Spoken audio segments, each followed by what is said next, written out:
In this video, I'm going to talk about hitching and the two main reasons why people hitch.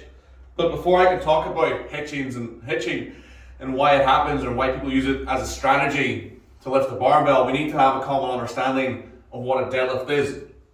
So in a deadlift, there are two anchoring points. You have the floor, which is what you're pushing down into, and you have the barbell, the weight of the barbell, which is what you're leveraging up. So when I set up, grip the bar and set up, my ankle, my knee, my hip, my spine, they are all pushing down into the floor, extending into the floor, and I'm leveraging against the weight of the barbell.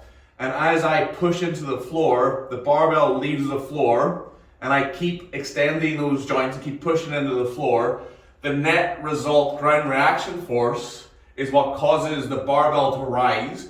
My hands are hooks, my arms are hooks, everything else, my spine, my hip, my knee, my ankle, they're all leveraging, they're all producing extension, they're all producing ground reaction force, and that ground reaction force is what causes the barbell to rise. And when I reach complete range of motion at my knee and my hip, and to a lesser extent my spine, that's when I reach the end range of motion of the deadlift, and that's when I finish the rep. So when I set up, hook onto the barbell, get into a good position of leverage, push into the floor, create ground reaction force, keep leveraging, keep extending until I reach full extension, and then return it back to the floor. So that's a deadlift. And so we can all appreciate that's what the lift is. So when it comes to a hitch, why would I use a hitch, or why would I utilize that kind of movement to complete the rep? There are two reasons.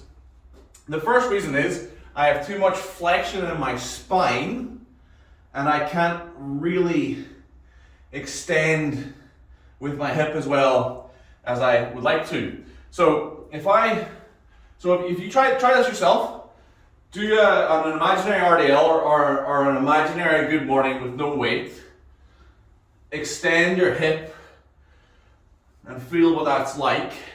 And then round your back as much as you possibly can.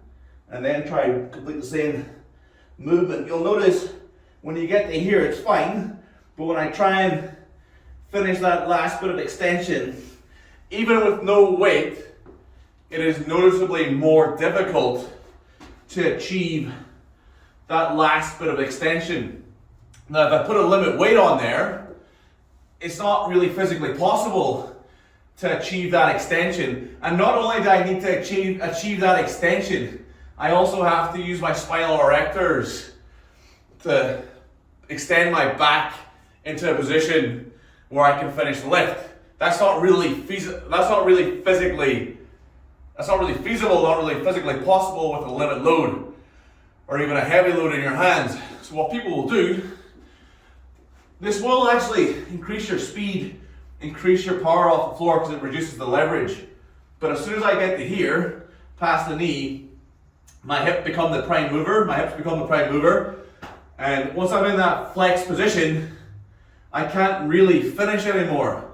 So a movement strategy I can use is to push my knees under the bar, shorter the lever arm even more, and then work the bar up my thigh as a point of contact where I can gradually almost ratchet the weight up. So big round, get to here, can't extend anymore, come back, ratchet the weight up into the extension. So that's probably the main reason why people would hitch. The second reason why someone might hitch is because they're trying to squat the weight up too much. They're almost trying to use their knees for too long. So they get into, and this only really works with like sub-max weights, or you'll ultimately limit the amount of weight you can lift. But they might squat behind the weight and try and use knee extension for too long, and they end up in a similar kind of position. And this kind of lifter is really someone who uses this strategy is really gonna struggle to lock out the knee. So they'll end up behind and then try and squat up as much as possible. Another reason why you might hitch, sit behind the bar and try and use the knees for too long. And what you use the hips for in that style of deadlift, when I'm behind and trying to use my knees for too long, is I use my hips to almost thrust, to almost perform a hip thrusting action. And when I deadlift, my hip extension counterweighted against the bar should be used to push down into the floor. I'm not trying to use my hips to physically push forward. That's a wasted movement. That's not really completing the kinetic chain in an efficient manner. Thus producing a movement that isn't helpful in a deadlift. Try and push to the floor. All movement in deadlift should be ground reaction force. Or all movement in any power lift or any strength lift or any strength feat. If you're trying to lift something off the floor, if you're trying to lift anything, you should be trying to produce as much ground reaction force as possible. So in a deadlift, you may use a hitch, or you might hitch the barbell if you have too much flexion in your spine, meaning that you can't utilize hip extension efficiently. Therefore, you need to reorientate the load, make the leverages more efficient for you, and end up almost ratcheting up the weight using your thighs to support it. Or if you're trying to squat the weight up, and as you do that, you use your hips to produce this movement to actually physically just push your glutes forward or push your hips forward rather than producing a ground reaction force using the barbell to leverage it. Okay, hope this is useful for people. Catch you in the next one. Goodbye.